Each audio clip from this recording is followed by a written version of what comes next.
तर मंदिरामुळे भारताच्या प्राणाची प्राणप्रतिष्ठा झाली अशा शब्दात अभिनेते मनोज जोशी यांनी भावना व्यक्त केल्यात। प्राणप्रतिष्ठा सोहळ्यानंतर त्यांच्याशी बातचीत केली आमचे प्रतिनिधी तन्मय टिल्लू यांनी।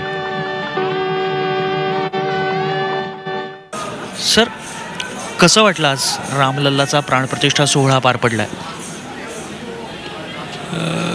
रामलल्ला आज प्राणप्रतिष्ठित झाले अभिजित मुहूर्तावर। मला असं वाटतं की भारतीय प्राणाची प्राणप्रतिष्ठा झाली आहे आणि हे खरं आहे, कारण 505 वर्षाच्या प्रतीक्षेनंतर आपल्याला सगळ्यांना माहिती आहे की आज पहिल्यांदा सगळ्यांचे डोळे भरून आले। अगदी अलौकिक आनंद होता हा आणि एक अतिउच्च कोटीच्या सगळ्यांच्या भावना ह्या उचंबळून आल्या होत्या।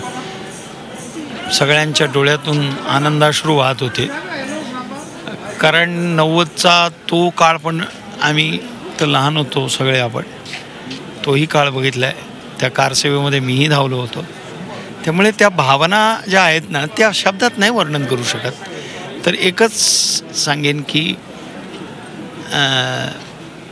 आज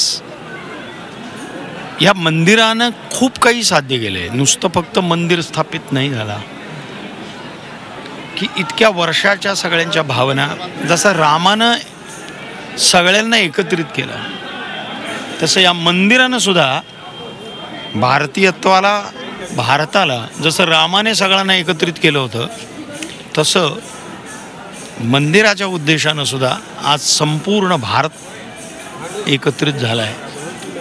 आणि म्हणून मी म्हणतो की भारताच्या प्राणाची प्राणप्रतिष्ठा झाली आहे, कारण राम हा भारताचा प्राण आहे, राम हा भारताचा श्वास आहे, ध्यास आहे।